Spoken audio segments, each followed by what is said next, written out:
Hi, I think we can start off this discussion with a kind of a proposal that I have, that there is an interesting comparison between cinema and languages in one sense, because in India, like, you have various languages, they're all different families, four language families. In cinema, I would propose, it's a kind of a hypothesis, that what we actually have is perhaps one language with various dialects, because there are very, very specific kind of ethos in Bengali cinema, in Assamese, Malayalam, Tamil. They have their signature kind of very, very distinctive kind of an ethos. But at the same time, there is no doubt that there is a kind of a spirit that permeates all of them, which comes from the mainstream, which is Hindi cinema, and all of them share that ethos to a little degree. And the topic of discussion today is politics in cinema, and Hindi cinema, if any consumer, almost all Indians are consumers, just like everyone knows cricket more or less, everyone knows cinema, so everyone has an opinion, everyone has likes and dislikes. But one thing no one can actually deny is that what you see in Hindi cinema is usually a strict aversion to overt dealing with politics. And we have had very, very dramatic historical events, the freedom struggle, partition, lots of characters, human characters, leaders with very, very fascinating personalities. Nothing has ever been really tackled except in very, very stray cases. So what you have is actually a kind of a evacuation from the mainstream cultural field, which is cinema, of something very, very fundamental to reality, which is politics. And a lot of people from Punjab were actually making films for almost, they were the biggest directors, producers, actors, but you don't see the partition at all, or you see it only in very, very oblique ways, in the lost and found formula, in various other kinds of, in the kind of a revenge, the idea of revenge being so predominant, and this and that. At the same time, there was politics in a different way. Before the independence, nationalism was very much part of it, and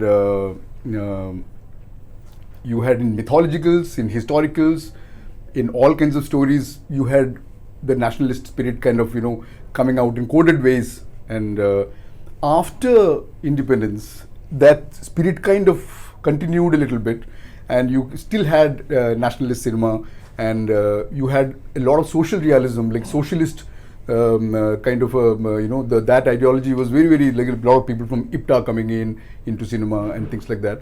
So I mean, you had a time when Dilip Kumar, this is Raman Sham, that song, Aayi hai bahare mite zulmo, it's a birthday song. It's a birthday song, but like if you look at the lines, it sounds like a socialist anthem. Ab na koi naukar hoga, ab na koi aka.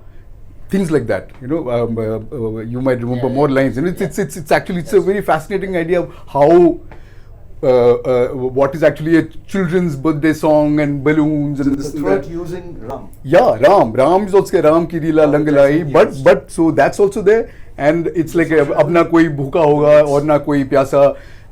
Things like that. It's Ram Rajya. Yeah, Ram Rajya kind of. So there is socialist here again. Subtle kind of vague, it's a strange kind of combination between Ram and socialism at that time. It was possible, but broadly speaking, no politics, and with exceptions, of course, exceptions obviously proving the rule, I think, in my opinion.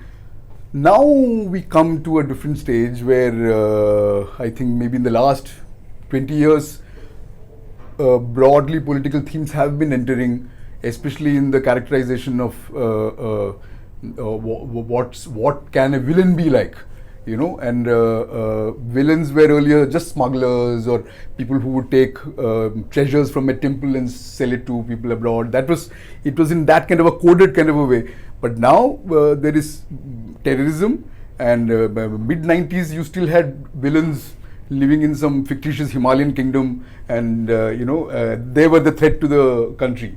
But slowly Pakistan started entering, slowly the whole complex field of Islam and terrorism and started getting more and more overtly represented. There were films with direct kind of negotiation with these themes, not always in a very satisfying way. That has also now changed to a completely new phase, I think I would say, and that's what our cover story is actually about.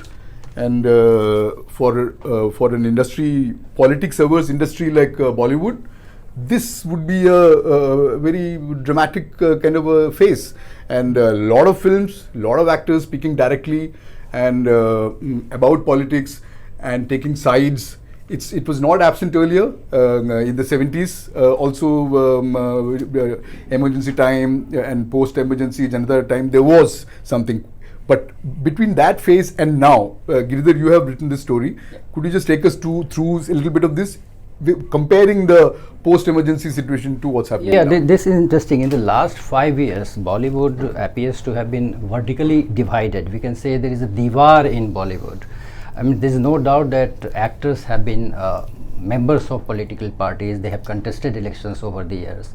But earlier, they never used to join issue with each other over political matters. That's right. What is happening now that there appears to be two warring groups in Bollywood, especially in the run-up to 2019 elections. As you know, 600 people, film and theatre artists, they issued an appeal to the voters asking them not to vote for Modi government. What academics do now. And this is not unprecedented, because in 2014 also 60-70 people had issued a similar appeal to voters not to elect secular government. What this time has happened, that a parallel group, 900 people or so, 900 people, film and theatre artists, they have issued appeal to vote for a Majboot Sarkar. So this is essentially in favor of Modi government. So there is a pro and anti-Modi camp in Bollywood. Bollywood has always taken pride in being secular, being apolitical and all, regardless of personal affiliation to political parties. That's right. But Bollywood as an entity, Bollywood as a family, they had never been so divided. This is why we have tackled this story, that Bollywood today appears to be completely divided. And there's also cinema. I mean, like I said, it's not just the people who are working in the industry. It's actually the films. There is a spate of films in the recent years. Lots of biopics, movies like Uri is the biggest grosser this year. It is based on the surgical strikes of 2016. And with the phrase used there being taken up by the government. And how is the Josh? That has become a catchword in these elections, with political leaders using that to their advantage. We have had biopics. We have had a biopic on Modi, that's right. which of course couldn't see the light of the day because of the model code of conduct. But we have had movies like Accidental Prime Minister and all. That's right. So a movie being made on Rahul Gandhi also. That's right. That's so right. different camps. Mamta Banerjee, Jay Lalita, Jagan Mohan Reddy, right. NTR, all kinds of. There is a surfeit of movies on political personalities which have come up on the eve of elections. So stakes, stakes are definitely higher among the political parties and film stars also. I mean, Uri of course is I suppose a very thoroughly mainstream and watchable film in that sense. But otherwise, do you think there is actually an audience for overtly political films now? I mean, are people still desirous of escapist stuff? I mean, movies on political events, if they are made if they are made with proper script, kind of proper star cast on, they have always been hits, as in Hollywood. As in Hollywood. We had old ones also, Hakikat.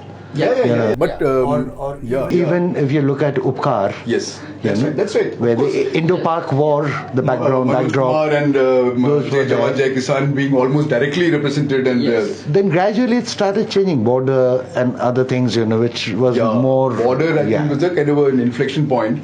And the one which you mentioned, Sarfarosh, where you are pointing a finger at Pakistan, making it, very clear. Earlier, it would be in vague terms, but that's was perhaps one of the mainstream movies where it is very, very clear. And also the villain, the whole idea of this ghazal singers, we all know that whole problem. They should not come to India, and when we are not talking to Pakistan diplomatically and politically and things like that. I had a question for you, meaning to say that Bollywood not political, that is not correct entirely, because the entire backbone of that was IPTA. That's a large number of people who came, songwriters, filmmakers, all of them. despite that, there was a kind of a harmony, meaning you may have... This is what is our story Exactly. all about. That's right. That capacity to cohabit has gone away. You know, on Intolerance is becoming more on and the more one sharp. side we had people like Balraj Sahni, Kafi Azmi, Yes. A.K. Hangal. They were, I mean, Chetan, lifelong yes, yes. Chetan, they were lifelong members of IPTA. On the other hand, we have people like Sunil Dutt, Nargis. They were loyal Congress supporters of Congress That's all right, their lives. that's right. Then we had superstar like Devanand, who went on to the extent of floating his own party, Floating a party, yes. after emergency. And he went on that bus ride to Lahore with Vajpayee. But there was no bad blood on political lines. Even if you had different political affiliations, that did not reflect in their personal relation. These days, one star tweets in favor of a particular party, the other jumps in.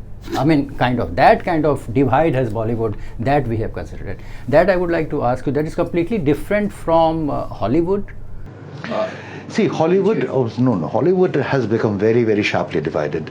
More against Trump, because Hollywood has this thing about, being a very progressive kind of a body, or want to promote things which are progressive, liberal ideas, that kind of a thing. On the surface, of course, there are deep problematics.